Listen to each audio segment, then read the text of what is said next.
അയൽവാസികൾ, കൂട്ടുകാരെ, നമ്മുടെ അടുത്ത വീടുകളിൽ പ്രയാസമുണ്ടാകുമ്പോൾ സഹായത്തിന് വേണ്ടി നാം അവിടെ ഓടിയെത്താറില്ലേ? നമ്മുടെ വീടിൻ്റെ ഓരോ ഭാഗത്തുമുള്ള 40 വീടുകളിലുള്ളവർ നമ്മുടെ അയൽവാസികളാണ്.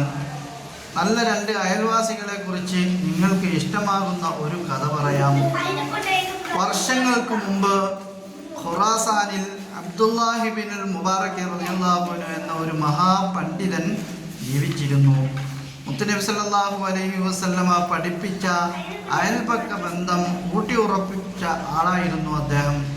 അദ്ദേഹത്തിന് ജൂതനായ ഒരു അയൽവാസി ഉണ്ടായിരുന്നു. സാമ്പത്തിക പ്രയാസം കാരണം ആ ജൂതൻ തൻ്റെ വീട് വിൽപ്പനയ്ക്ക് വെച്ചു.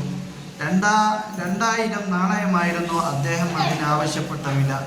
പക്ഷേ അതിന് 1000 നാണയമാണ് വില എന്നും 2000 അധികമാണെന്നും കച്ചവടക്കാർ അദ്ദേഹത്തോട് പറഞ്ഞു. അപ്പോൾ അദ്ദേഹം പറഞ്ഞു, നിങ്ങൾ പറഞ്ഞത് ശരിയാണ്, വീടിൻ്റെ വില 1000 നാണയമാണ്. 1000 നാണയം എൻ്റെ നല്ല അയൽപക്കത്തിനുള്ള വിലയാണ്.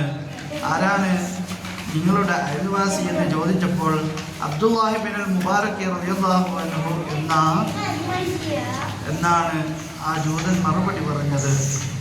ഈ സംഭവം അറിഞ്ഞ അബ്ദുല്ലാഹി ബിനുൽ മുബാറക് റളിയല്ലാഹു അൻഹു വീടിൻ്റെ വില ജൂതന് നൽകുകയും വീട് വിൽക്കരുത് എന്ന് ഉപദേശിക്കുകയും ചെയ്തു. ഇതിലുള്ള ഗുണപാഠങ്ങൾ: അയൽവാസികളെ സ്നേഹിക്കണം, അവരോട് നല്ല രീതിയിൽ പെരുമാറണം. അയൽവാസി ഏത് മതവിശ്വാസിയായാലും നാം ഗുണം മാത്രം ചെയ്യണം.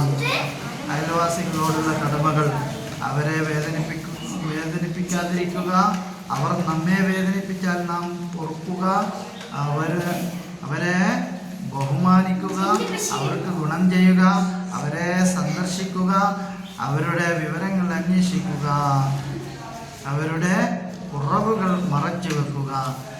ലൈസൽ മുഅ്മിനുല്ലദീ യശ്ബഉ വജാറുഹു ജാഇഉൻ ഇലാ ജംബിഹി.